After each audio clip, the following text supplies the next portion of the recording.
Puji Tuhan, selamat malam, salam sejahtera dan bahagia kiranya memenuhi setiap kehidupan kita sekaliannya. Saya tidak lupa menyapa anak-anak Tuhan, umat Tuhan yang sedang mengikuti pemberitaan firman Tuhan lewat live streaming, video internet, YouTube, Facebook, dimanapun Anda berada. Selanjutnya, mari kita mohonkan kemurahan dari Tuhan supaya Tuhan kiranya membukakan firman-Nya bagi kita malam ini. Segera kita sambut firman penggembalaan untuk ibadah pendalaman Alkitab dari kitab Rut. Puji Tuhan, dari kitab Rut pasal yang kedua ayat 20, demikian firman Tuhan. Sesudah itu berkatalah Naomi kepada menantunya, diberkatilah kiranya orang itu oleh Tuhan, yang rela mengaruniakan kasih setianya kepada orang-orang yang hidup dan yang mati. Lagi kata Naomi kepadanya, orang itu kaum kerabat kita, dialah salah seorang yang wajib menebus kita. Puji Tuhan. Lagi kata Naomi kepadanya, lagi kata Naomi kepadanya, orang itu kaum kerabat kita, dialah salah seorang yang wajib menebus kita. Singkatnya, Naomi menjelaskan kepada Rut, menantunya itu, bahwasanya Boas adalah kerabat atau kaum terdekat dari Elimelek suaminya, dan dialah salah seorang yang wajib menebus mereka, Naomi dan Rut. Puji Tuhan. Kita kembali membaca Imamat 25.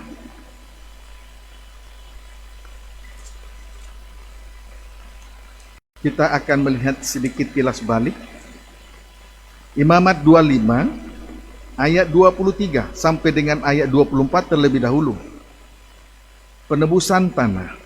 Ayat 23, tanah jangan dijual mutlak, karena akulah pemilik tanah itu, sedang kamu adalah orang asing dan pendatang bagiku. Di seluruh tanah milikmu haruslah kamu memberi hak menebus tanah. Puji Tuhan. Peraturan di sini kita melihat peraturan dan ketentuan yang berlaku di Israel, yaitu diberi hak untuk menebus tanah, diberi hak untuk menebus tanah. Misalnya, apabila ada orang menjual tanahnya karena jatuh miskin, maka seorang kaumnya yang terdekat harus datang dan menebus tanah yang dijualnya itu. Puji Tuhan. Lalu penggenapannya telah dikerjakan oleh pribadi Tuhan Yesus Kristus 2000 tahun yang lalu di atas kayu salib. Sebagai bukti Matius 20 ayat 28, sebagaimana yang tertulis di dalam Injil Matius 20 ayat 28, demikian firman Tuhan. Sama seperti anak manusia datang bukan untuk dilayani, melainkan untuk melayani dan untuk memberikan nyawanya menjadi tebusan bagi banyak orang. Puji Tuhan.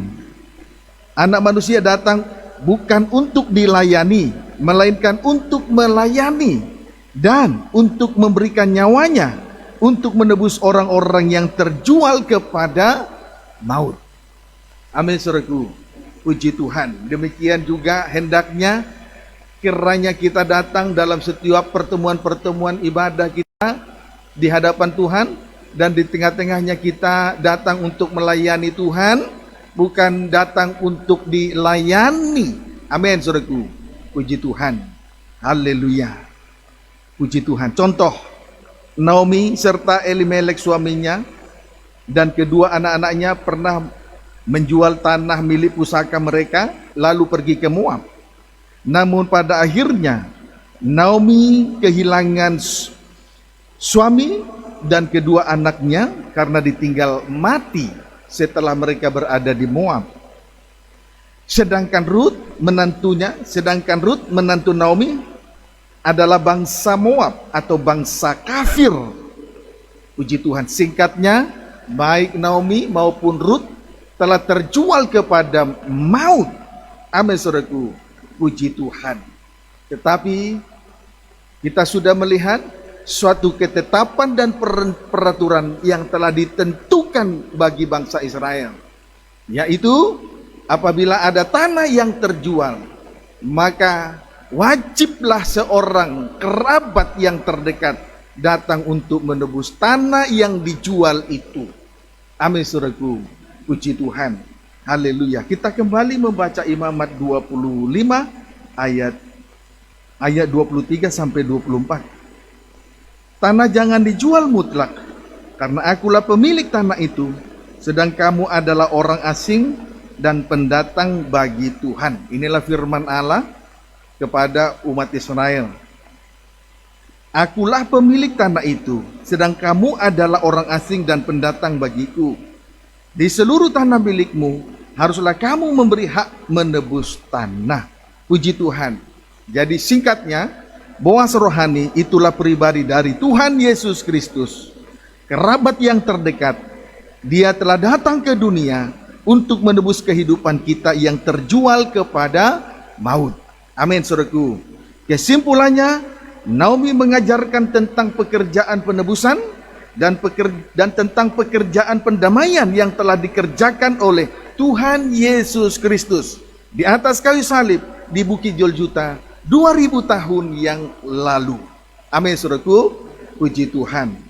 Haleluya. Kita kembali membaca Rut pasal yang ke-2 ayat yang ke-19. Rut pasal 2 ayat 19. Kita mundur lagi. Puji Tuhan.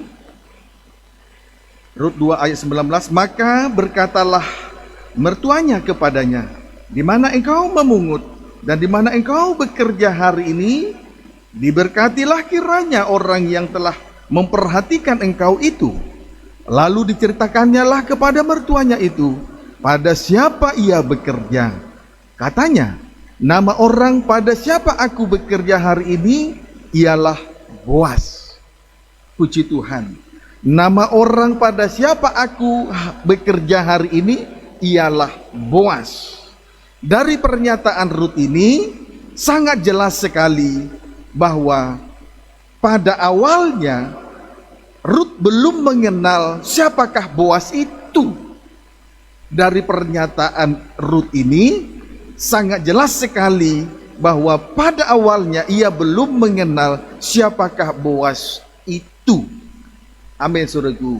Pada ayat 20, Naomi telah menjelaskan tentang pekerjaan penebusan dan pekerjaan pendamaian dari Tuhan Yesus Kristus di Bukit Golgota 2000 tahun yang lalu. Amin, saudaraku. Ayat 20. Pada ayat 19, Rut berkata kepada Naomi, karena Naomi bertanya kepada Rut, di mana engkau bekerja hari ini? Lalu Rut menjawab, nama orang pada siapa aku bekerja hari ini ialah Boas. Dari pernyataan ini jelas menunjukkan bahwa Rut sama sekali belum mengenal Boas sebelumnya. Sama sekali tidak mengenal Boas sebelumnya. Amin, saudaraku. Tetapi Naomi telah menjelaskan tentang pribadi Boas rohani, yaitu pribadi Tuhan Yesus Kristus dengan segala pekerjaan penebusan dan pendamaian oleh korbannya di atas kayu salib. Puji Tuhan. Haleluya. Amin, saudaraku. Haleluya. Efesus 2.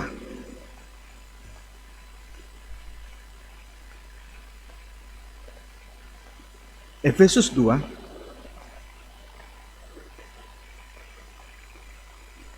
ayat, langsung kita baca ayat 12. Inilah keadaan bangsa kafir sebelum mengenal Tuhan. Ayat 12. Bahwa waktu itu kamu tanpa Kristus, tidak termasuk kewargaan Israel, dan tidak mendapat bagian dalam ketentuan-ketentuan yang dijanjikan, tanpa pengharapan dan tanpa Allah di dalam dunia. Keadaan dari bangsa kafir atau orang-orang di luar Tuhan, orang-orang yang belum mengenal Tuhan, itulah bangsa kafir. Tanpa Kristus. Tanpa Kristus sama dengan tubuh tanpa kepala, sehingga tubuh menjadi liangnya serigala dan sarangnya burung. Serigala menunjuk roh jahat, sedangkan pekerjaan dari serigala ialah menerkam dan mencerai-beraikan kawanan domba, sehingga domba-domba menjadi liar tidak tergembala. Puji Tuhan, haleluya. Kemudian strip yang kedua, burung menunjuk roh najis. Sedangkan pekerjaan dari roh najis ialah menghambat pembangunan tubuh Kristus, sama dengan merusak nikah suci. Merusak nikah suci, merusak hubungan intim dengan Tuhan. Itu pekerjaan dari roh najis. Amin, saudaraku. Puji Tuhan, kiranya dapat dipahami dengan baik. Kemudian B, tidak termasuk kewargaan Israel.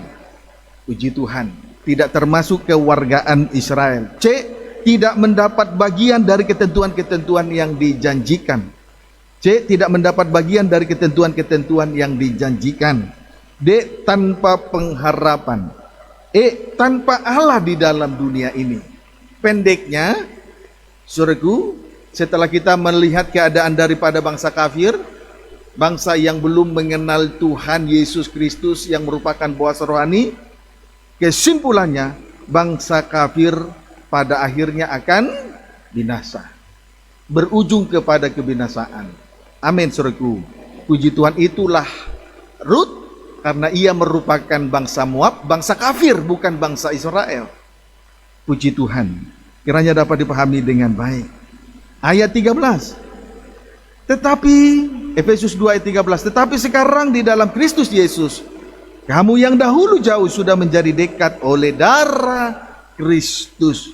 Tetapi oleh karena darah salib Kristus, oleh karena darah salib Kristus, oleh karena korban Kristus, bangsa kafir yang dahulu jauh sudah menjadi dekat. Sudah menjadi dekat. Dahulu kita tidak mengenal Tuhan, dahulu jauh dari Tuhan, tetapi pada akhirnya menjadi dekat oleh karena darah salib Kristus. Menjadi dekat dengan Tuhan oleh karena kasih dan kemurahan Tuhan bagi kita semua. Kiranya dapat dipahami dengan baik. Puji Tuhan, itulah yang diajarkan oleh Naomi kepada Rut. Dia setelah mendengarkan jawaban Rut bahwa ia bekerja di ladang Boas, bahwa ia bekerja ladang salah seorang, kata orang dia adalah Boas. Setelah mendengar pernyataan itu, langsung saja Naomi mertua Rut menjelaskan tentang pribadi Boas rohani, Tuhan Yesus Kristus. Dengan segala pekerjaannya, itulah penebusan dan pendamaian yang dikerjakan di atas kayu salib oleh darah salib yang jauh. Itulah bangsa kafir menjadi dekat. Amin, saudaraku. Puji Tuhan, kita bersyukur kepada Tuhan oleh karena rahmat dan kasih karunia yang dianugerahkan, yang jauh menjadi dekat. Proses sekarang kita lihat Efesus 1 ayat 7 sampai dengan 8. Haleluya. Kalau kita menyadari diri bahwa hidup ini hanya karena kasih karunia, tentu kita takut untuk tidak hidup di dalam kuasa dari Allah, kuasa dari kasih Allah. Kita takut tidak berada di dalam naungan kasih Allah. Amin, saudaraku. Karena kita ini betul-betul ditebus sehingga menjadi milik kepunyaan Tuhan. Jadi kalau kita menyadari bahwa kita adalah milik kepunyaan Tuhan, maka kita takut dengan sengaja berbuat dosa kejahatan, apalagi dosa kenajisan. Kalau kita menyadari itu. Amin, saudaraku. Puji Tuhan. Efesus 1 ayat 7 sampai dengan ayat 8. Sebab di dalam Dia dan oleh darahnya kita beroleh penebusan, yaitu pengampunan dosa menurut kekayaan kasih karunia-Nya yang dilimpahkannya kepada kita dalam segala hikmat dan pengertian. Puji Tuhan. Oleh darah salib Kristus kita beroleh penebusan. Oleh darah salib Kristus kita beroleh penebusan, yaitu pengampunan dosa. yaitu pengampunan dosa. Pendeknya, kita ini diampuni oleh karena kemurahan hati Tuhan. Kalau Yesus berkorban kepada orang yang jauh, bangsa kafir, yang kepada orang berdosa, itu kemurahan hati Tuhan. Puji Tuhan. Haleluya. Sekarang tulis proses menerima kemurahan. Proses untuk menerima kemurahan. Itulah kasih karunia-Nya. Titik 2. Oleh hikmat dan pengertian, yaitu pembukaan rahasia firman. Proses menerima kemurahan atau kasih karunia-Nya ialah lewat hikmat dan pengertian, yaitu pembukaan rahasia firman. Di sini dikatakan ayat 20, yang dilimpahkannya kepada kita dalam segala hikmat dan pengertian. Jadi proses mendapatkan pengampunan, mendapatkan kemurahan dari Tuhan, sehingga kita memperoleh kemurahan, sehingga kita memperoleh pengampunan, yaitu lewat hikmat dan pengertian, lewat pembukaan rahasia firman. Jadi kita butuh pembukaan rahasia firman senantiasa dinyatakan dalam setiap pertemuan-pertemuan ibadah kita ini. Segala dalam pembukaan rahasia firman itulah segala yang tertutup tersingkap, segala yang tersembunyi terbuka. Saat ini kita belum bisa melihat secara kasat mata kondisi keadaan dari sorga, tetapi lewat pembukaan rahasia firman, rahasia sorga juga akan nampak dengan jelas, sehingga mata batin ini kita melihat seperti apa suasana kerajaan surga. Puji Tuhan. Haleluya. Dapat dipahami saudara? Haleluya. Puji Tuhan.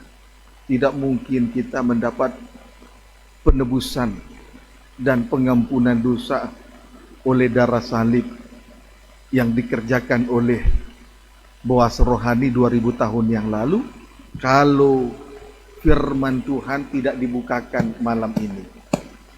Sesuatu yang tidak mungkin.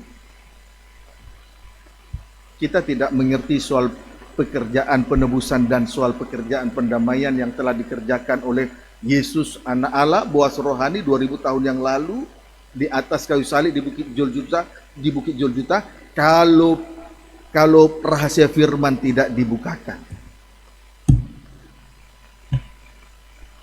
Amin, saudaraku. Puji Tuhan. Haleluya. Jadi dari sinilah kita mengerti betapa Tuhan itu luar biasa di dalam hal mengasihi kita semua. Puji Tuhan. Haleluya. Nah, Efesus 3 ayat 1 sampai dengan ayat 3 saja. Rahasia panggilan orang-orang yang bukan Yahudi, berarti bangsa kafir yang tidak mengenal Tuhan. Itu perikopnya. Ayat 1. Itulah sebabnya aku ini Paulus, orang yang dipenjarakan karena Kristus Yesus, untuk kamu orang-orang yang tidak mengenal Allah, bangsa kafir. Ayat 2. Memang kamu telah mendengar tentang tugas penyelenggaraan kasih karunia Allah yang dipercayakan kepadaku karena kamu, yaitu bagaimana rahasianya dinyatakan kepadaku dengan wahyu, seperti yang telah kutulis di atas dengan singkat. Puji Tuhan. Di sini kita melihat menurut pengakuan dari Rasul Paulus bahwasanya Allah mempercayakan pembukaan rahasia firman kepada Rasul Paulus. Hal itu dinyatakan kepada dia dengan wahyu. Amin, saudaraku. Haleluya. Pengakuan langsung dari Rasul Paulus kepada kita bahwasanya Allah telah mempercayakan pembukaan rahasia firman itu kepada dia, dan pembukaan rahasia firman itu dinyatakan kepada dia dengan wahyu. Dengan wahyu. Puji Tuhan. Hal-hal yang belum wahyu berarti rahasia kerajaan surga. Puji Tuhan. Kiranya dapat dipahami dengan baik. Kemudian Efesus 1 ayat 16 sampai 17. Efesus 1 ayat 16 sampai dengan ayat 17. Demikian firman Tuhan. Aku pun tidak berhenti mengucap syukur karena kamu, dan aku selalu mengingat kamu dalam doaku, dan meminta kepada Allah Tuhan kita Yesus Kristus, yaitu Bapa yang mulia itu, supaya Ia memberikan kepadamu roh hikmat dan wahyu untuk mengenal Dia dengan benar. Puji Tuhan. Oleh karena roh hikmat dan wahyu, yakni pembukaan rahasia firman, sidang jemaat di Efesus mengenal Dia dengan benar. Jadi lewat pembukaan rahasia firman, roh hikmat dan wahyu, kita mengenal Tuhan dengan benar. Kita mengenal Tuhan dan pekerjaan penebusan dan pendamaian yang dikerjakannya di atas kayu salib 2000 tahun yang lalu. Lewat pembukaan rahasia firman, kita mengenal Tuhan. Kita mengenal pekerjaannya yang telah Dia kerjakan di atas kayu salib. Itulah korban penebusan dan korban pendamaian untuk bangsa yang tidak mengenal Tuhan. Itulah bangsa kafir. Kita ini bangsa kafir, bukan bangsa Israel. Tetapi oleh karena darah salib, kita malam ini menikmati pembukaan firman, roh hikmat dan wahyu, untuk mengenal Dia dengan benar, mengenal Dia dan pekerjaannya yang telah Ia kerjakan di atas kayu salib. Puji Tuhan. Amin. Tentu kita bersyukur dalam hal itu. Bayangkan andai kata kita tidak mendapatkan pembukaan firman dalam setiap pertemuan ibadah, bangsa kafir habis binasa. Bangsa kafir habis binasa, lenyap. Puji Tuhan. Haleluya. Inilah yang menjadi doa dan kerinduan daripada Rasul Paulus kepada sidang jemaat di Efesus. Jadi seorang pemimpin sidang jemaat, puji Tuhan, harus berdoa dan bergumul di dalam hal pembukaan rahasia firman yang akan disampaikan kepada sidang jemaat. Jadi seorang hamba Tuhan, gembala sidang atau pemimpin rumah Tuhan, saudaraku, harus berdoa terus menerus, tidak ada henti-hentinya, dan bergumul di dalam hal pembukaan rahasia firman. Untuk selanjutnya di dalam hal menantikan pembukaan rahasia firman di bawah kaki salib Tuhan, untuk selanjutnya disampaikan kepada sidang jemaat dalam setiap pertemuan-pertemuan ibadah. Puji Tuhan. Jujur, untuk kesekian kali saya harus bersaksi, saya tidak berhenti dalam doa, senantiasa bergumul di kaki salib Tuhan.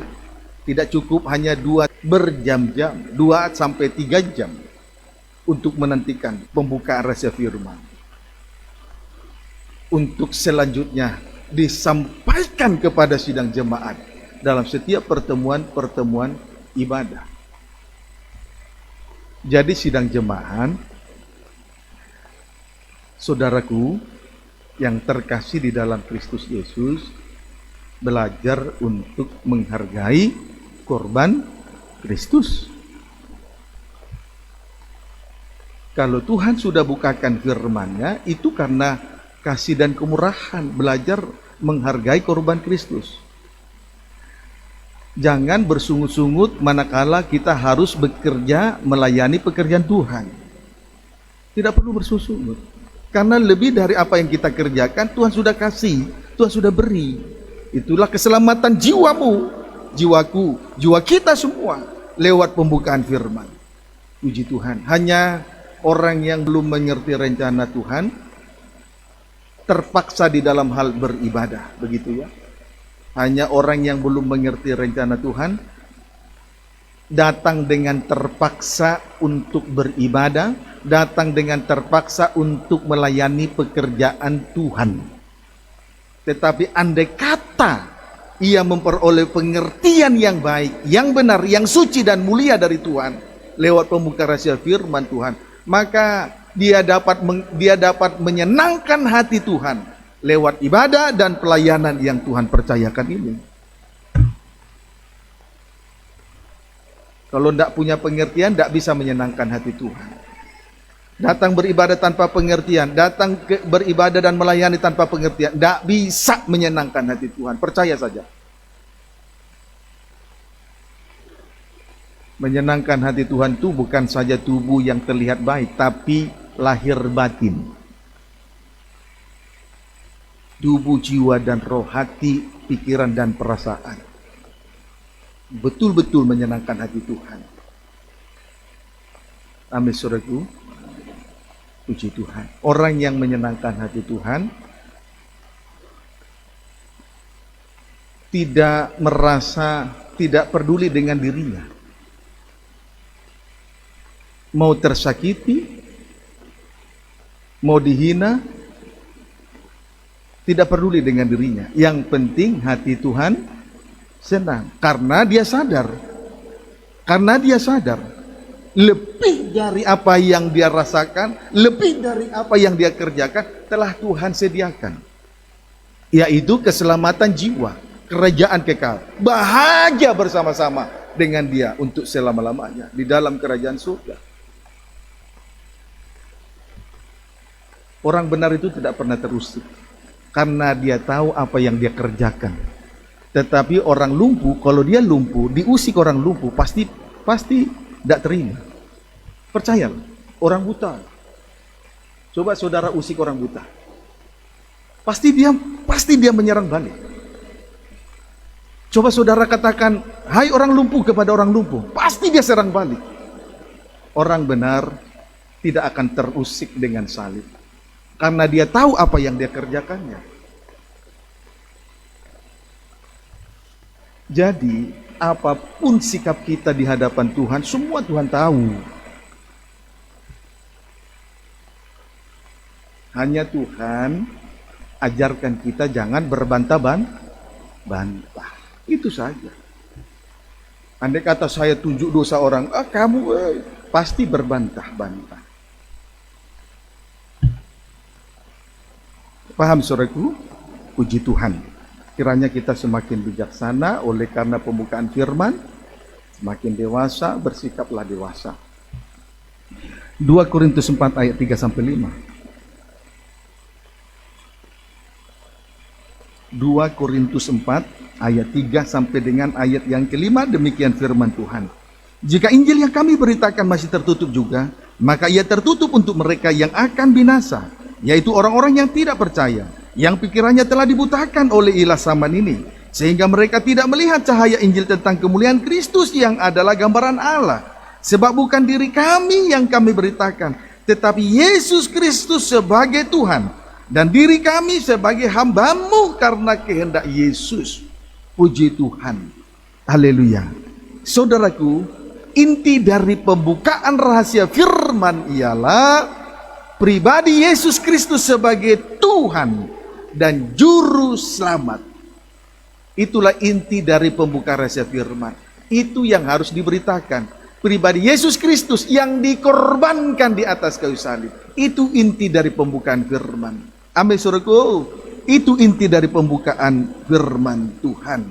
Puji Tuhan. Sehingga seorang hamba Tuhan tidak sempat, saudaraku, di dalam pemberitaan firman itu tidak sempat memberitakan kebanggaan diri. Tidak ada kesempatan untuk memberitakan kebanggaan diri. Tidak ada kesempatan untuk memberitakan hal-hal yang lahiriah. Tidak ada kesempatan untuk menonjolkan hal-hal yang kemegahan-kemegahan dunia. Karena inti dari pembukaan firman Tuhan, pembukaan rahasia firman Tuhan adalah pribadi Yesus Kristus sebagai Tuhan dan Juru Selamat. Pribadi Yesus Kristus yang dikorbankan untuk menyelamatkan manusia berdosa, termasuk bangsa kafir. Jadi hamba Tuhan yang seorang hamba Tuhan, gembala sidang, pemimpin sidang jemaat yang betul-betul bertanggung jawab di dalam hal melayani sidang jemaat, dia murni dalam memberitakan pembukaan firman yang intinya adalah pribadi Yesus yang disalibkan. Tidak ada kesempatan untuk memberitakan kebanggaan diri, penonjolan diri. Tidak ada kesempatan untuk memberitakan perkara-perkara lahiriah di dunia ini.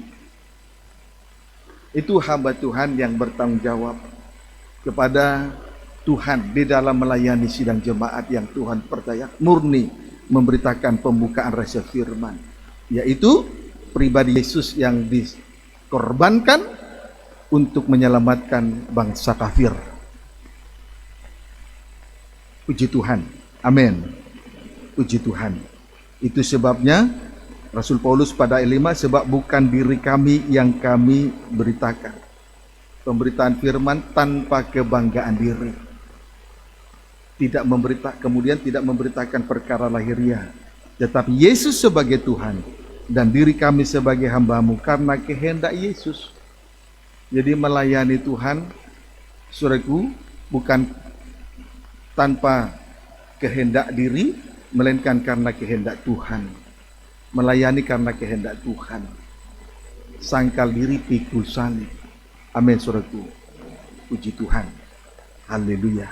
Nah, ayat 1 Petrus, hal yang senada juga diberitakan oleh Rasul Paulus kepada sidang jemaat, terkhusus kepada orang-orang Yahudi. 1 Petrus 1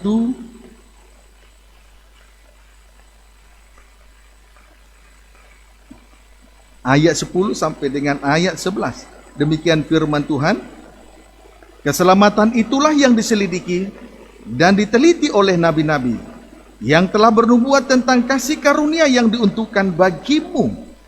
Dan mereka meneliti saat yang mana dan yang bagaimana yang dimaksudkan oleh Roh Kristus yang ada di dalam mereka, yaitu roh yang sebelumnya memberi kesaksian tentang segala penderitaan yang akan menimpa Kristus dan tentang segala kemuliaan yang menyusul sesudah itu. Puji Tuhan. Haleluya. Jadi saudara, di sini kita melihat nabi-nabi bernubuat tentang kasih karunia bagi sidang jemaat. Nabi-nabi bernubuat tentang kasih karunia bagi sidang jemaat. Puji Tuhan. Jadi berita Injil atau inti dari pembukaan rahasia firman adalah darah salib, korban Kristus. Itulah kasih karunia bagi sidang jemaat. Amin, saudaraku. Jadi nabi-nabi itu meneliti dan menyelidiki keselamatan itu sesuai dengan maksud Roh Kristus yang menguasai mereka, yaitu roh yang sebelumnya bersaksi tentang segala penderitaan yang akan menimpa Kristus dan tentang kemuliaan yang menyusul sesudah itu.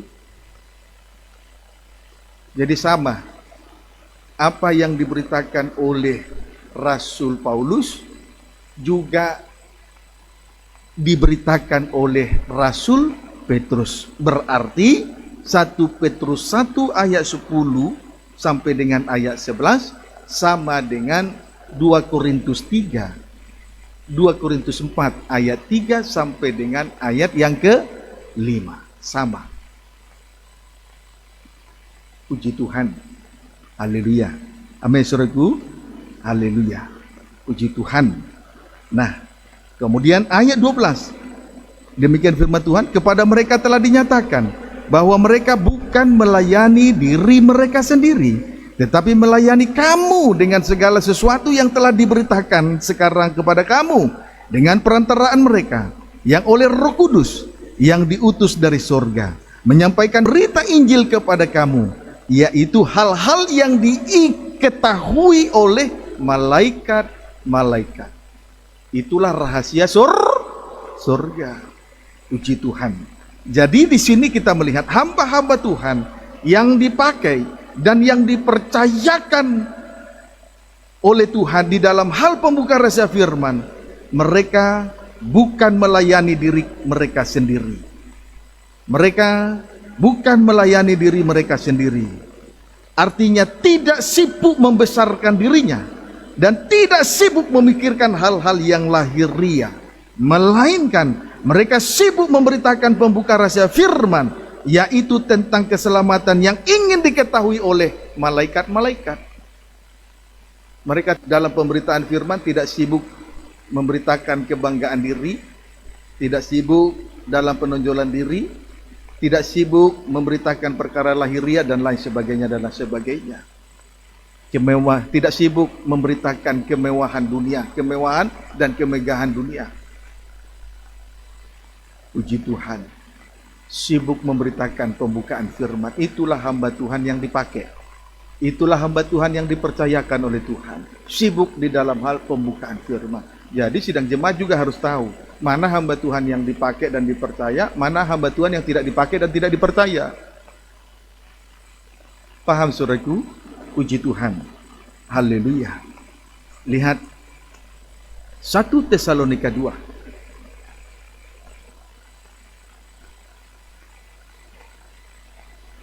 1 Tesalonika 2 ayat yang ke-7.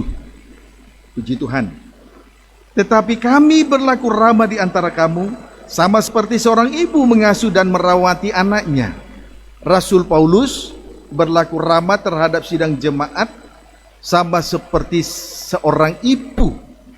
Rasul Paulus berlaku ramah terhadap sidang jemaat sama seperti seorang ibu.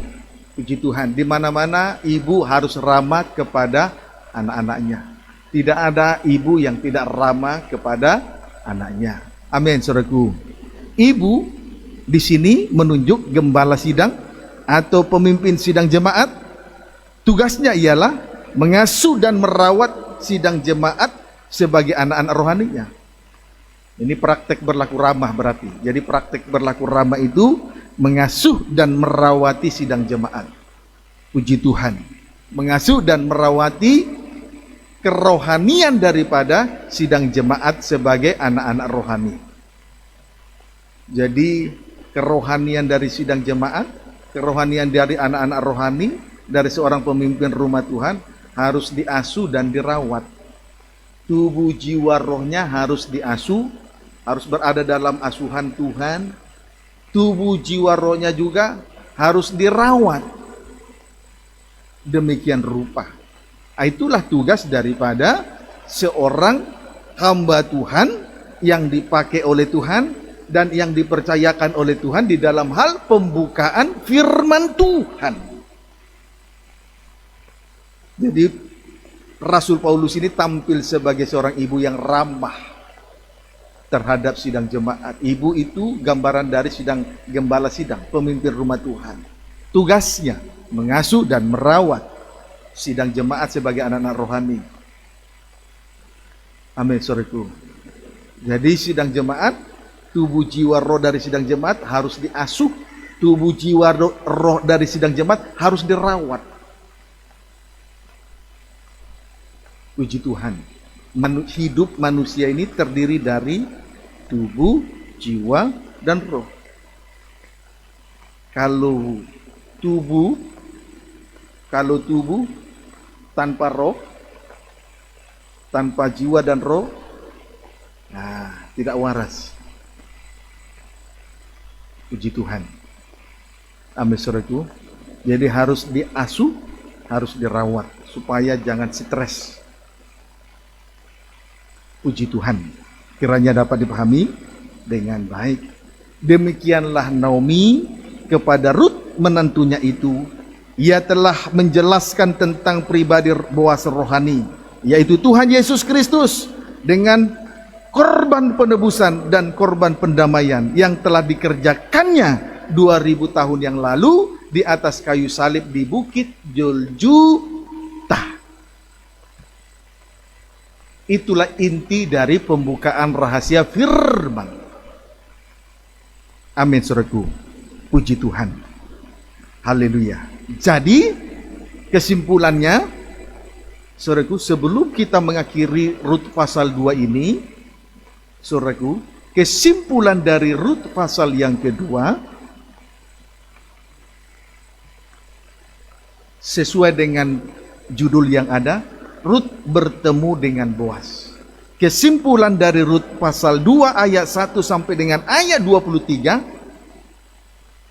adalah Rut bertemu dengan Boas. Sesuai dengan judul atau perikop dari Rut pasal 2. Rut bertemu dengan Boas. Itu kesimpulannya. Rut bertemu dengan Boas. Puji Tuhan.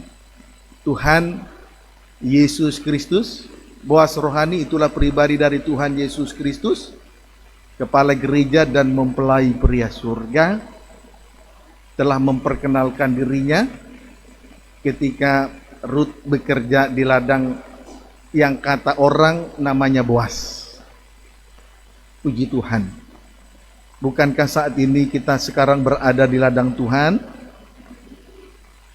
Bukankah sekarang ini kita bekerja di ladang Tuhan? Puji Tuhan. Haleluya. Nah, kemudian Rut bertemu dengan Boas, dan pertemuan itu berlangsung di ladang Boas, bukan di tempat yang lain.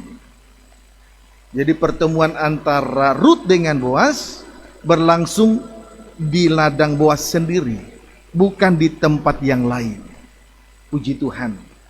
Haleluya. Jadi kita patut bersyukur kita sekarang berada di ladang Tuhan, manfaatkan kesempatan ini sampai kita bertemu dengan Dia. Puji Tuhan.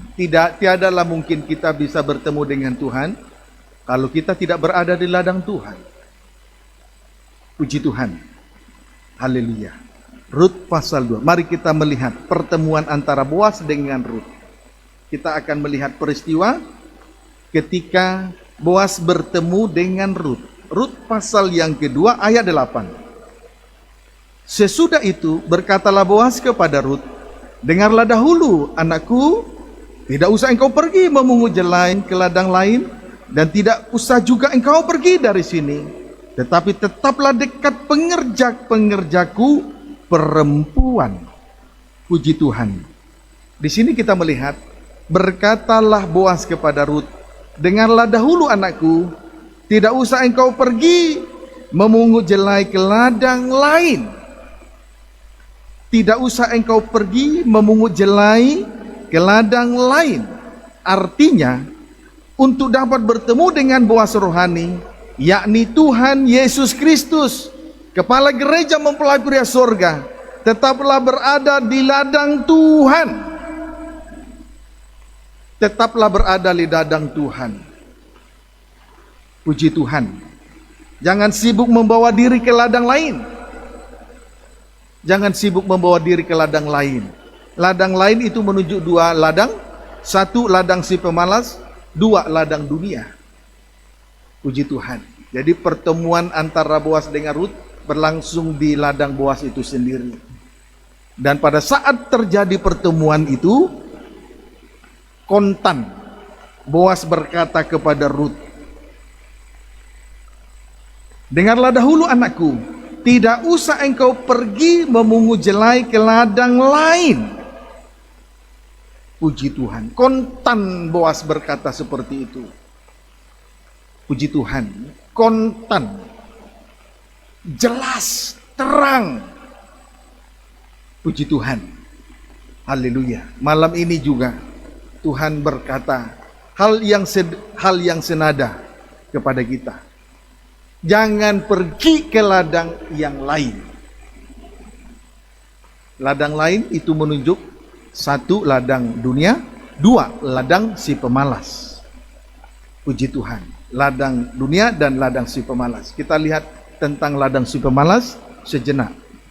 Kilas balik karena kita akan mengakhiri Rut pasal 2 ini, supaya kita dapat mengambil suatu kesimpulannya. Tentang ladang si pemalas, Amsal 24.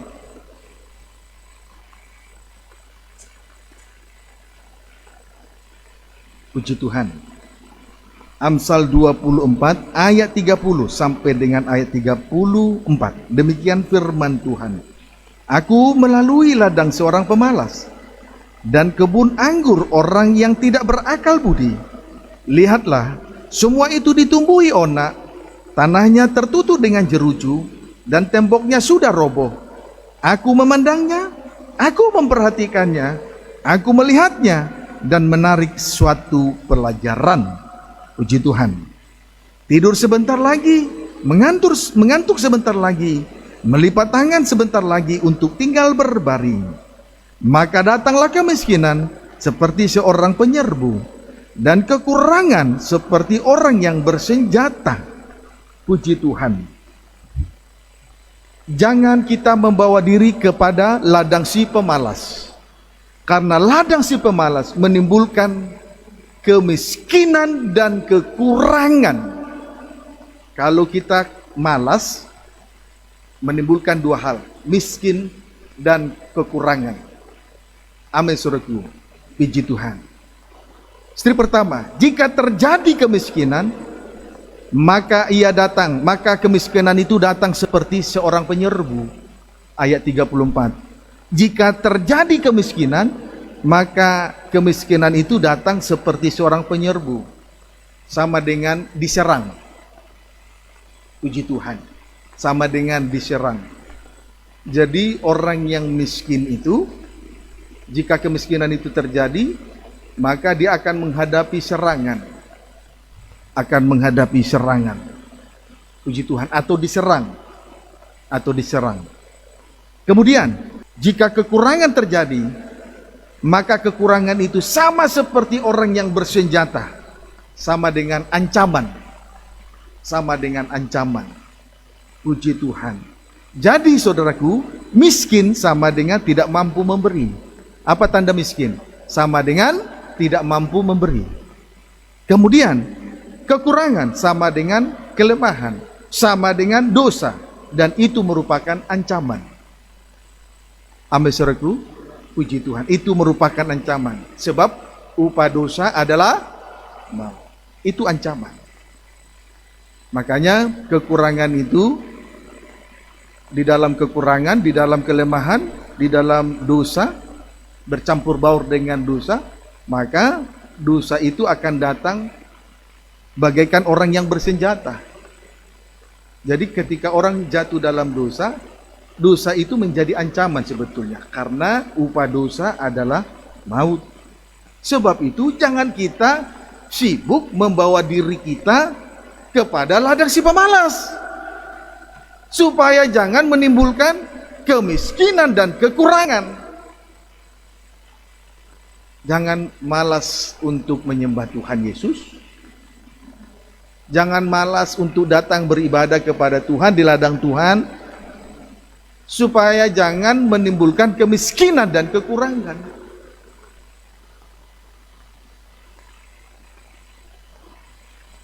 Hanya orang bodoh senang dengan kemalasan. Hanya orang bodoh, orang bebal senang dengan kemalasan. Tidak mau menulis firman yang dia dengar, tidak mau mendengar firman dengan sungguh-sungguh. Kalau kita di ladang Tuhan bekerja, mendengar firman itu berarti sedang bekerja.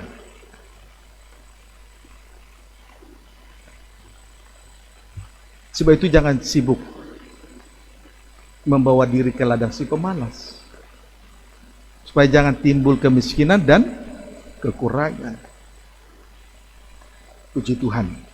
Haleluya. Tetapi sekalipun pengertian semacam ini disampaikan, saya lucu, saya aneh melihat banyak orang Kristen tidak peduli. Dia sudah diberi pengertian dengan jelas, tidak peduli. Saya tidak mengerti. Tapi bagi kita ini sangat berarti.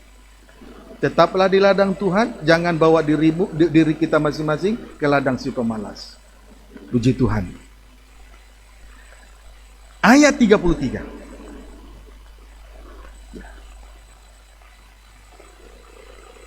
Ayat 32 sampai 33.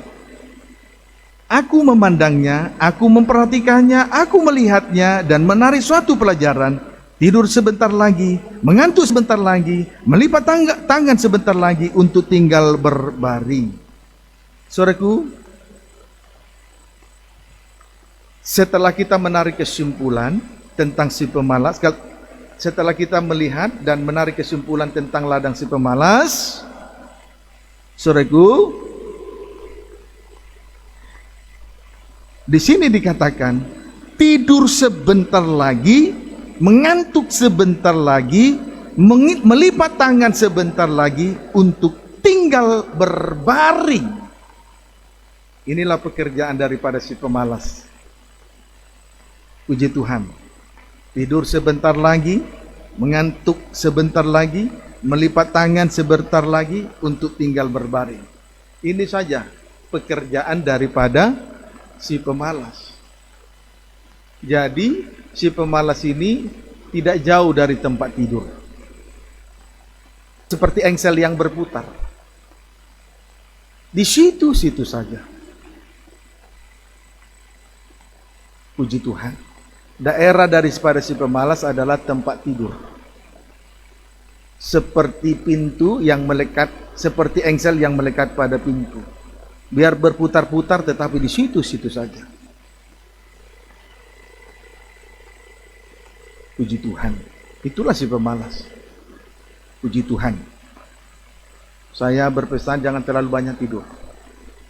Jangan bawa diri ini ke ladang si pemalas, ya. Puji Tuhan. Sekarang tentang ladang dunia. Tentang ladang dunia. Kembali saya sampaikan, jangan kita sibuk membawa diri kita kepada ladang dunia, sebab ladang dunia juga akan menimbulkan dua perkara, itulah onak dan duri. Puji Tuhan. Haleluya.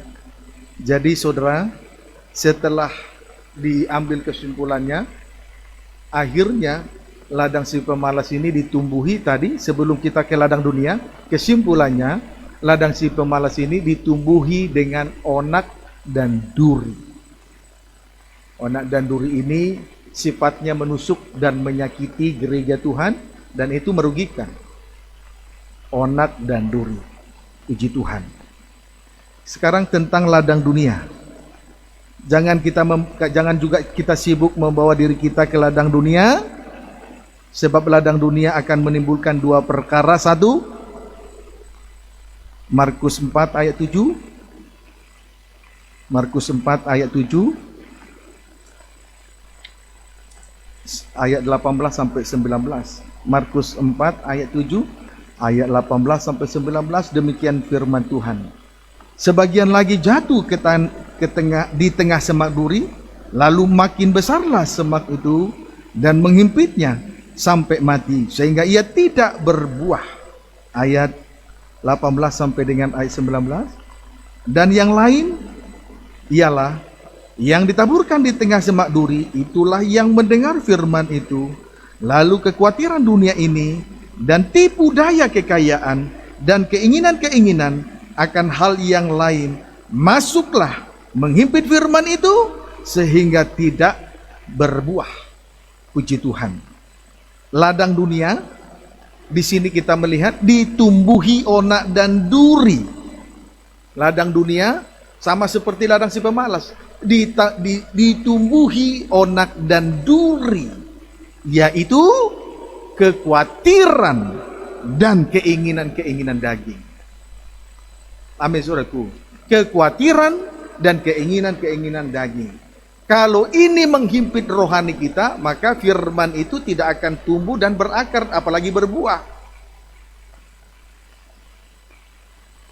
Puji Tuhan. Amin, saudaraku. Puji Tuhan. 2 Kejadian 3 ayat 17-19. 2 Kejadian 3 ayat 17-19. Kejadian 3 ayat 17-19, demikian firman Tuhan. Lalu firman-Nya kepada manusia itu, Adam, karena engkau mendengarkan perkataan istrimu dan memakan dari buah pohon yang telah kuperintahkan kepadamu, jangan makan daripadanya, maka terkutuklah tanah karena engkau. Dengan bersusah payah engkau akan mencari rezekimu dari tanah seumur hidupmu. Semak duri dan rumput duri yang akan dihasilkannya bagimu, dan tumbuh-tumbuhan di padang akan menjadi makananmu. Dengan berpeluh engkau akan mencari makananmu sampai engkau kembali lagi menjadi tanah, karena dari situlah engkau diambil. Sebab engkau debu dan engkau akan kembali menjadi debu. Puji Tuhan. Haleluya. Ladang dunia ditumbuhi oleh onak dan duri. Ditumbuhi oleh onak dan duri dalam bentuk yang lain. Kalau tadi kekhawatiran dan keinginan-keinginan daging, sehingga firman itu dihimpit, tidak tumbuh, tidak berakar dan tidak berbuah. Kalau di sini ladang dunia juga memang ditumbuhi oleh anak dan duri dalam bentuk yang lain, yaitu ketidaktaatan Adam kepada perintah Tuhan.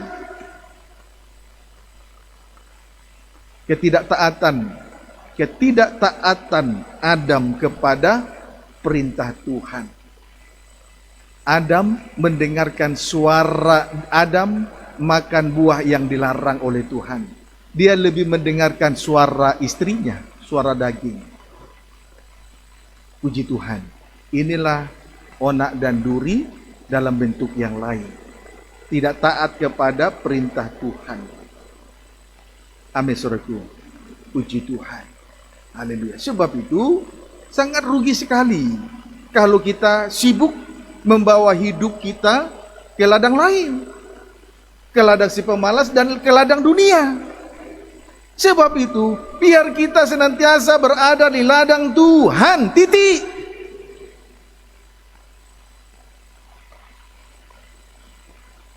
Puji Tuhan. Lihat ya, ladang dunia itu ditumbuhi onak duri. Yang pertama, kekhawatiran dan keinginan dah. Kalau itu timbul, otomatis firman yang diterima terjepit, terhimpit, tidak tumbuh, tidak berakar dan tidak berbuah. Dan saudara sudah melihat orang yang semacam itu sedang terjadi 3 minggu yang lalu. Amin, saudaraku. Puji Tuhan. Dia lebih suka membawa dirinya ke ladang dunia. Kemudian ladang dunia dalam bentuk yang lain, onak duri dalam bentuk lain, ketidaktaatan terhadap perintah Tuhan. Lebih mendengarkan suara daging. Dapat dipahami, saudaraku? Puji Tuhan. Haleluya. Sebab itu kita kembali membaca Rut pasal yang kedua ayat 8. Sesudah itu berkatalah Boas kepada Rut, dengarlah dahulu anakku, tidak usah engkau pergi memungut jelai ke ladang lain. Amin. Puji Tuhan. Kemudian, dan tidak usah juga engkau pergi dari sini.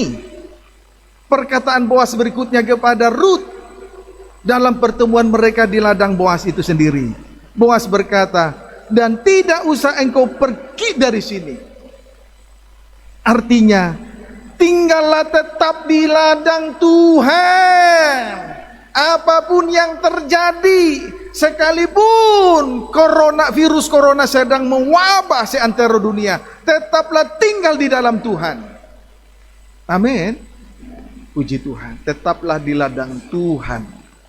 Jangan kemana-mana. Puji Tuhan. Tidak usah engkau pergi dari sini. Artinya tinggallah tetap di ladang Tuhan. Ini Boas sangat memperhatikan dan peduli kepada bangsa kafir ternyata. Amin, saudaraku. Puji Tuhan. Haleluya. Kita patut bersyukur atas perhatian Tuhan kepada kita. Haleluya. Tujuan Boas berkata seperti itu, tidak usah engkau pergi dari sini. Tujuannya ialah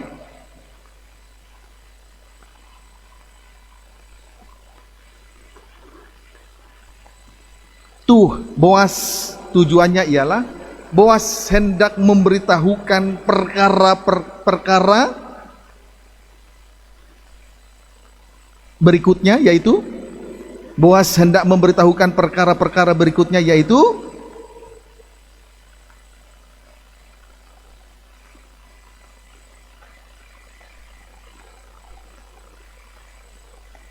saya baca lagi dulu. Dengarlah ayat 8, saya baca kembali ayat 8.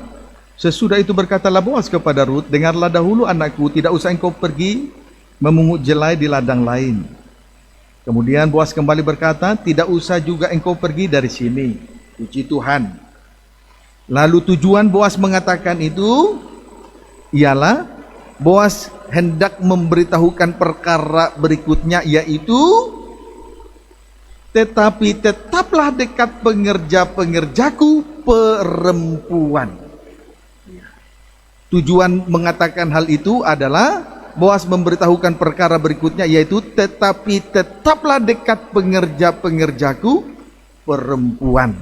Haleluya. Artinya adanya suatu persekutuan yang baik dan persekutuan yang indah antara satu dengan yang lain di hadapan Tuhan. Jadi kalau kita ada di ladang Tuhan, tujuannya adalah supaya ada persekutuan yang baik, persekutuan yang indah antara satu dengan yang lain di hadapan Tuhan. Bukan untuk dilihat oleh mata manusia semata, tetapi untuk dilihat oleh Tuhan. Ada persekutuan yang baik, ada persekutuan yang indah antara seorang dengan yang lain di hadapan Tuhan. Maka baiknya sesama pekerja-pekerja di ladang Tuhan, pelayan-pelayan Tuhan harus bersinergi antara seorang dengan yang lain, harus menyatu. Puji Tuhan, ada persekutuan yang baik, ada persekutuan yang indah di hadapan Tuhan. Haleluya. Puji Tuhan. Kiranya dapat dipahami dengan baik. Kemudian pada ayat yang ke-9,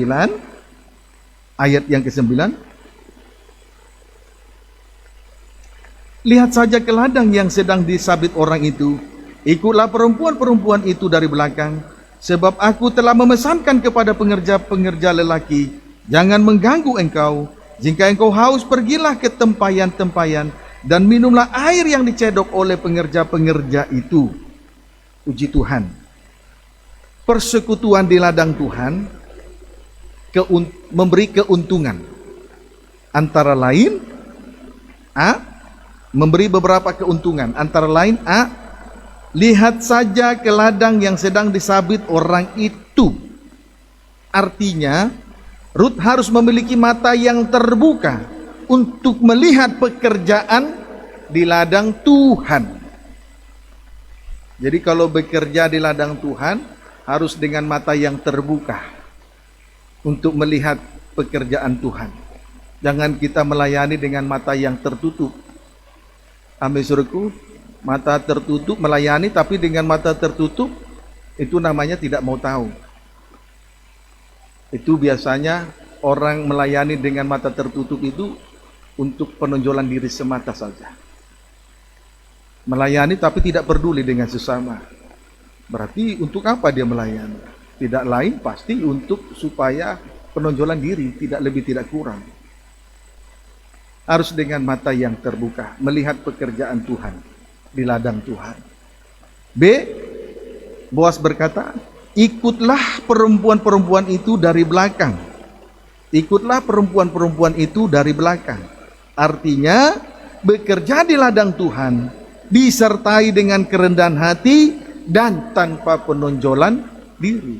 Jadi ikut dari belakang itu artinya bekerja di ladang Tuhan disertai dengan kerendahan hati dan tanpa penonjolan diri. Amin. Puji Tuhan. Hendaklah seorang hamba Tuhan, pelayan Tuhan memiliki sikap yang seperti itu. Rendah hati dan tanpa penonjolan diri. Puji Tuhan. Nah, ini keuntungan yang kedua. Keuntungan yang ketiga di dalam persekutuan, C.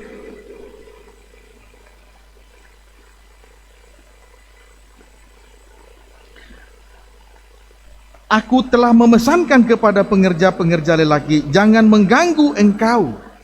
C. Aku telah memesankan kepada pengerja-pengerja lelaki, jangan mengganggu engkau.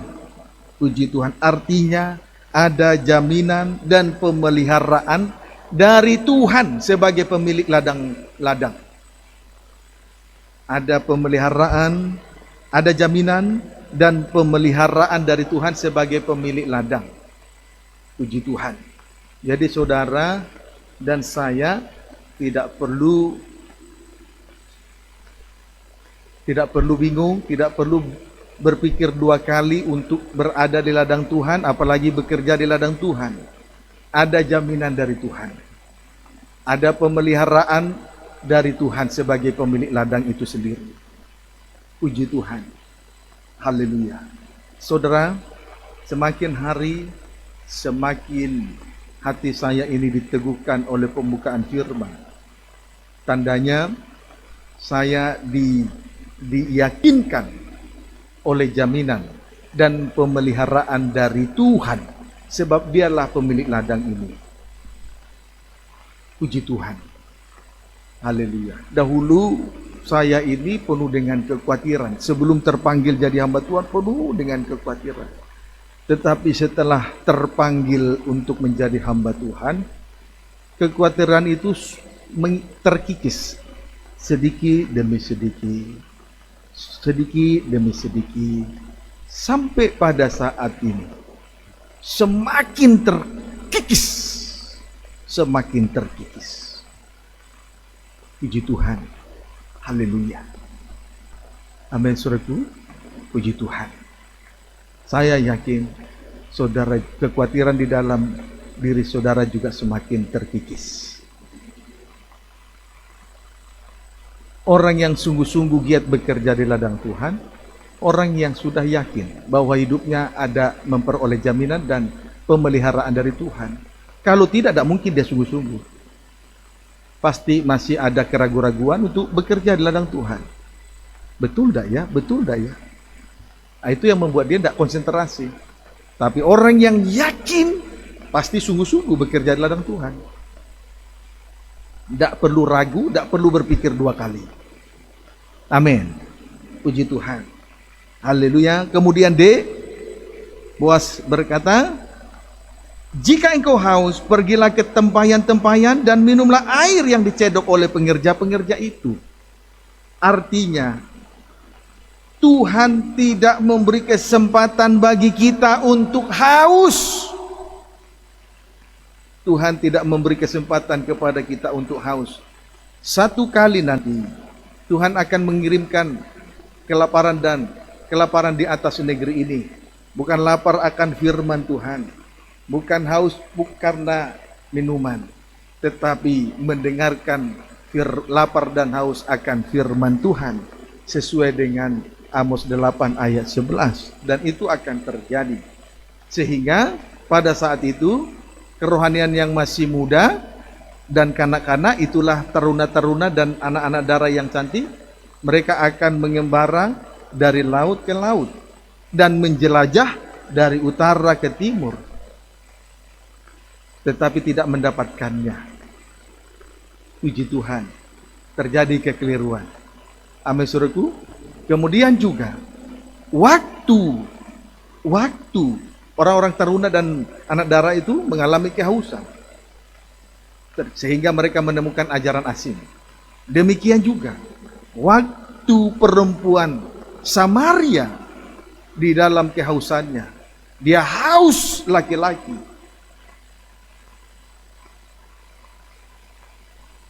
Lima laki-laki sudah dia tinggalkan. Dia pernah hidup dengan 5 laki-laki, ditambah 1 laki-laki ketika dia berbicara dengan Yesus. Puji Tuhan. Tetapi setelah Tuhan Yesus Kristus yang merupakan Boas rohani memberikan air kehidupan itu, maka perempuan Samaria ini meninggalkan tempayannya, meninggalkan dosa kenajisannya, dan dia hidup bersama dengan laki-laki yang ketujuh. Itulah hari perhentian yang kekal, hari raya Pondok Daun, hari raya Tabernakel, perhentian kekal. Puji Tuhan. Haleluya. Ada jaminan. Kalau kita ada di ladang Tuhan. Yang terakhir Boas berkata, kalau engkau haus, jika engkau haus, pergilah ke tempayan-tempayan dan minumlah air yang dicedok oleh pengerja-pengerja itu. Puji Tuhan. Haleluya. Tidak ada kesempatan untuk kita haus. Amin, saudaraku. Tidak ada kesempatan. Sampai nanti Tuhan datang pada kali yang kedua. Tidak ada kesempatan untuk haus. Senantiasa mengalami kepuasan. Karena kebahagiaan. Oleh karena kebahagiaan dari kasih mempelai laki-laki surga. Puji Tuhan. Haleluya. Kalau seseorang masih haus dengan kenajisan, tidak cukup dengan kenajisan 1, 2, 3, dan 4, itu belum puas namanya. Belum bahagia dengan kasih mempelai. Amin, saudaraku. Tetapi puji Tuhan, kita saat ini berada di ladang Tuhan. Jikalau kita haus, tinggal minum saja. Tidak ada kesempatan untuk haus lagi. Tidak lagi mencari kepuasan kepada dosa kenajisan. Tidak lagi mencari kepuasan kepada dunia itu, dunia sana, luar sana. Tidak ada lagi mencari tidak ada keinginan untuk mencari kepuasan dari daging. Selain dari kasih mempelai laki-laki surga. Itu saja sudah. Apapun yang terjadi. Puji Tuhan. Doakan, kita saling mendoakan. Supaya kita senantiasa dipuaskan oleh kasih mempelai. Dari rasa dahaga ini. Tidak lagi mencari kepuasan kepada dunia luar sana. Tidak lagi mencari kepuasan kepada kenajisan-kenajisan. Tidak lagi mencari kepuasan terhadap daging dengan segala keinginan-keinginannya. Apapun yang terjadi. Makan tidak makan, tetap dipuaskan oleh air kehidupan. Susah senang, tetap dipuaskan oleh air kehidupan. Puji Tuhan. Kiranya dapat dipahami dengan baik. Puji Tuhan. Pendeknya ayat 10. Lalu sujudlah Rut menyembah dengan mukanya sampai ke tanah dan berkata kepadanya,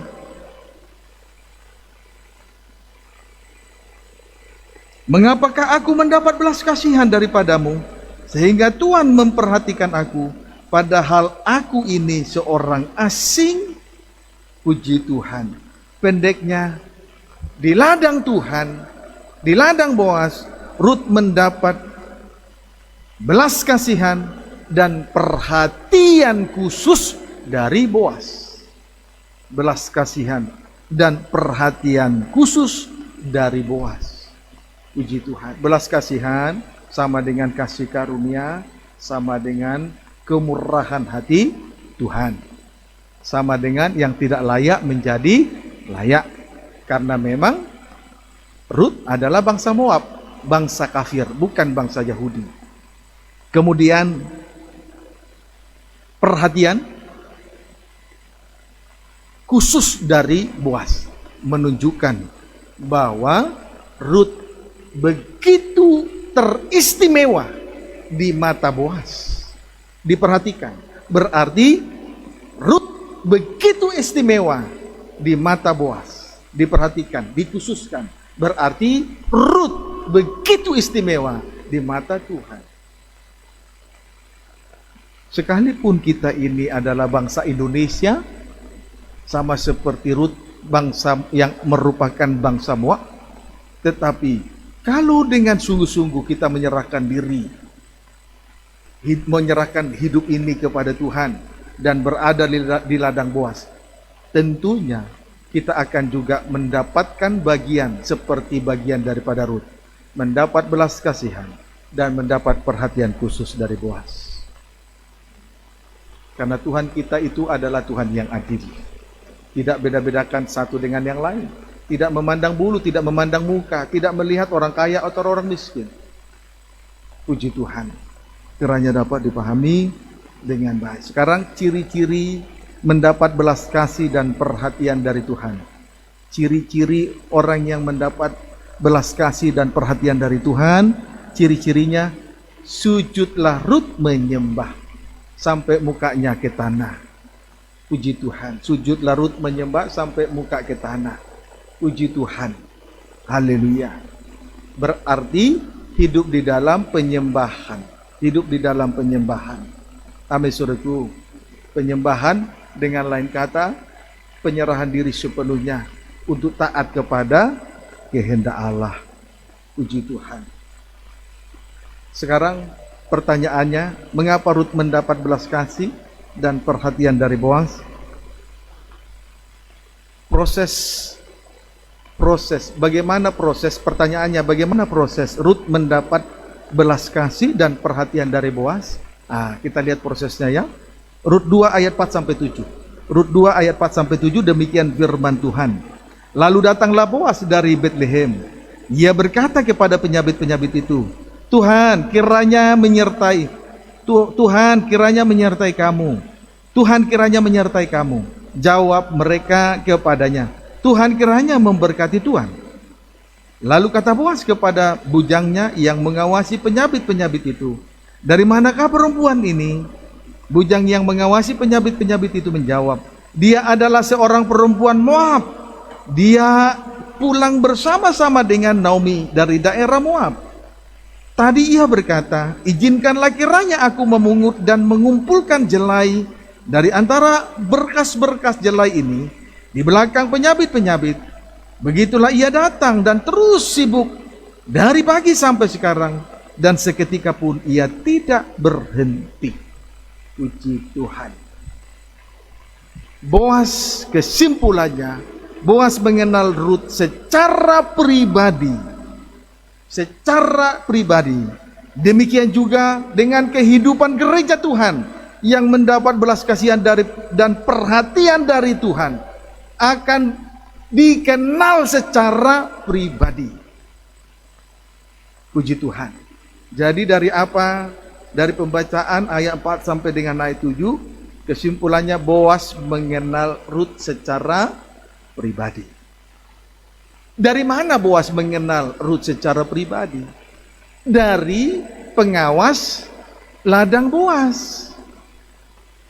Pengawas ladang Boas, itulah Roh Kudus mengawasi kehidupan kita. Dan Roh Kudus inilah yang akan menyampaikan segala sesuatu yang kita alami di ladang Tuhan. Dan Roh Kudus itu akan menyampaikan perihal hidup kita di ladang Tuhan, disampaikan kepada Allah di dalam kerajaan surga. Amin, saudaraku. Puji Tuhan. Sehingga Rut mendapatkan belas kasihan dan perhatian dari Boas. Itu sebabnya dengan tandas kembali saya sampaikan, tetaplah bekerja di ladang Tuhan, supaya kita mendapat belas kasihan, supaya kita mendapat perhatian khusus dari Tuhan. Karena Tuhan mengenal kita secara pribadi, lahir batin. Tuhan mengenal kita. Roh Tuhan akan memberitahukan keadaan kita, lahir dan batin, untuk selanjutnya disampaikan kepada Allah. Roh Tuhan sedang mengawasi kita. Roh Tuhan sedang mengamat-amati kita. Roh Tuhan sedang melihat kita. Maka kita tidak bisa mendustai Tuhan. Bisa saja tubuh saudara tampil seperti terlihat benar, baik, suci.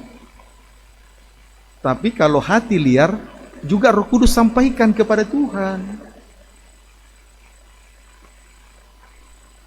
Saya sendiri tahu hati yang liar. Tidak perlu saya tunjuk-tunjuk. Karena hamba Tuhan tidak boleh berbantah-bantah. Amin, saudaraku. Di Tuhan. Apa ruginya kita di ladang Tuhan? Apa ruginya kita di ladang Tuhan? Kalau kita sudah mendapatkan pengertian, kenapa kita masih juga mengeraskan hati dengan tidak peduli dengan segala sesuatu pengertian yang Tuhan sudah berikan, pengertian yang mulia dari Tuhan yang sudah Tuhan berikan?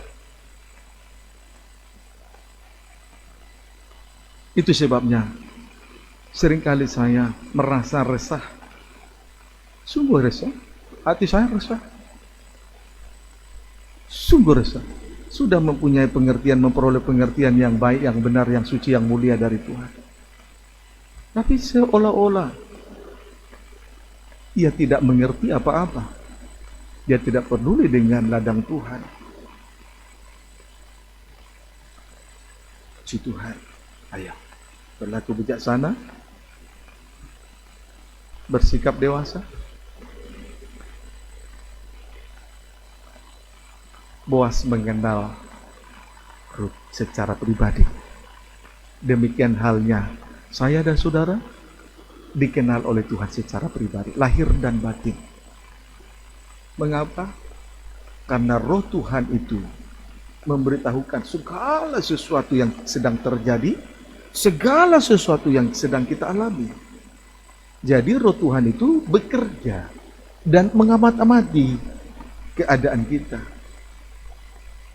Dia dapat melihat segala sesuatu yang tidak bisa dilihat oleh mata. Seperti kita tidak bisa melihat roh Tuhan, tetap seperti itulah Tuhan melihat hati yang tidak dapat dilihat oleh mata. Jadi untuk apa hati ini liar? Terlihat baik, benar, suci. Untuk apa terlihat? Untuk apa hati ini jadi liar?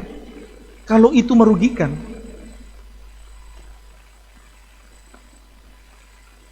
Ayo. Pernyataan ini harusnya saudara perhatikan sungguh-sungguh.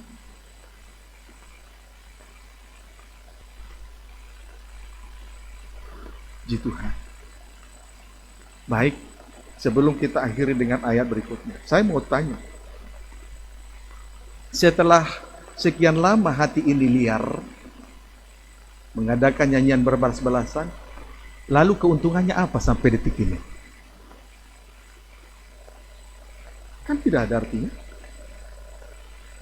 Apa keuntungannya? Coba saudara jawab. Ada keuntungan dari hati yang liar? Ada keuntungan dari hati yang liar? Tidak ada. Lalu kenapa hal itu dipertahankan? Kalau toh juga sesuatu yang baik, sesuatu yang tidak baik, semuanya disampaikan kepada Tuhan, kenapa kita pertahankan hal yang tidak baik? Sementara kita adalah ladang Tuhan.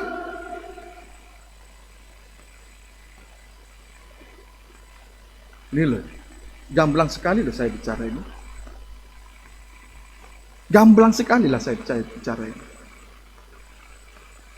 Puji Tuhan. Jadi singkatnya sekali lagi saya sampaikan dengan tanda boas rohani Tuhan Yesus Kristus, kepala gereja mempelai pria surga, mengenal milik kepunyaannya.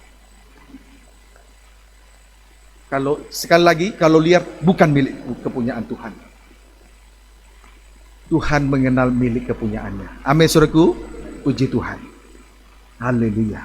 Nah, Roma 8. Roma 8. Ayat 25 terlebih dahulu. Demikian firman Tuhan. Tetapi jika kita mengharapkan apa yang tidak kita lihat, kita menantikannya dengan tekun. Itu harus kita ketahui ya. Jika kita mengharapkan apa yang tidak kita lihat, itulah kerajaan surga, maka tentu kita akan menantikannya dengan tekun. Amin, saudaraku. Puji Tuhan. Ayat 26 sampai dengan ayat 27. Demikian juga roh membantu kita dalam kelemahan kita, sebab kita tidak tahu bagaimana sebenarnya harus berdoa. Tetapi roh sendiri berdoa untuk kita kepada Allah dengan keluhan-keluhan yang tidak terucapkan. Roh itu yang menyampaikannya kepada Allah. Dan Allah yang menyelidiki hati nurani,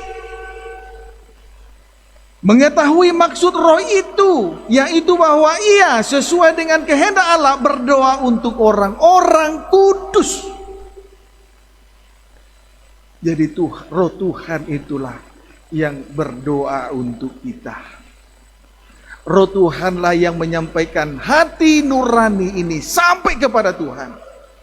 Tapi Tuhan melihat hati nurani kita juga. Sebab itu seorang imam tidak boleh bermain-main melayani Tuhan.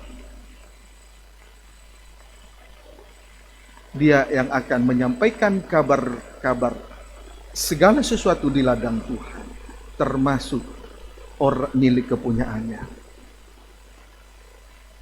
Puji Tuhan. Jadi saudara, marilah kita semakin dewasa menyikapi segala sesuatu yang Tuhan sudah nyatakan ini.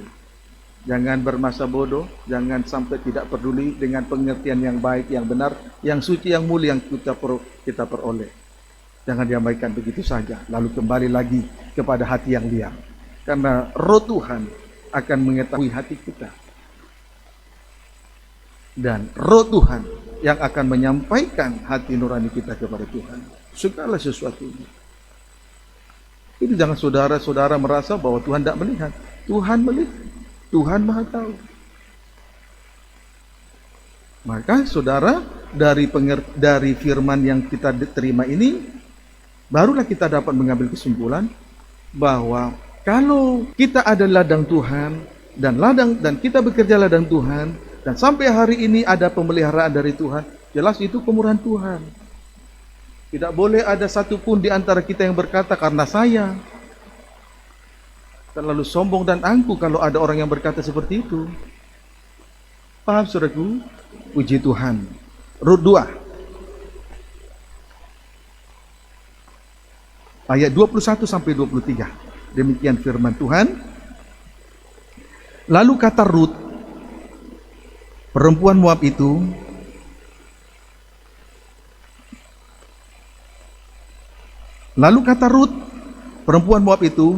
lagi pula ia berkata kepadaku, tetaplah dekat pengerja-pengerjaku sampai mereka menyelesaikan seluruh penyabitan ladangku. Lalu berkatalah Naomi kepada Rut, menantunya itu, ya anakku, sebaiknya engkau keluar bersama-sama dengan pengerja-pengerjanya perempuan, supaya engkau jangan disusahi orang di ladang lain.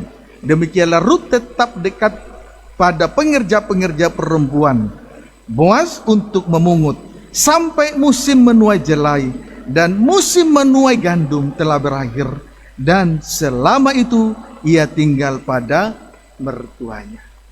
Puji Tuhan.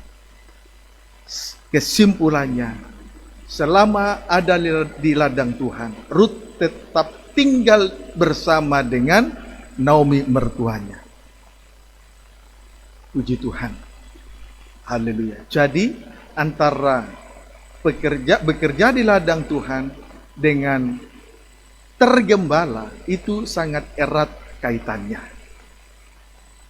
Tergembala dan tinggal di ladang Tuhan, bekerja di ladang Tuhan dan tergembala itu sangat erat kaitannya. Jadi orang yang bekerja di ladang Tuhan sangat erat kaitannya dengan gembala. Amin saudaraku, sangat erat kaitannya dengan gembala. Puji Tuhan, supaya kita tetap dalam keadaan rendah hati Tuhan, dan akhirnya mendapat belas kasih dan perhatian dari Tuhan. Puji Tuhan, kiranya dapat dipahami dengan baik. Tuhan Yesus memberkati kita semua.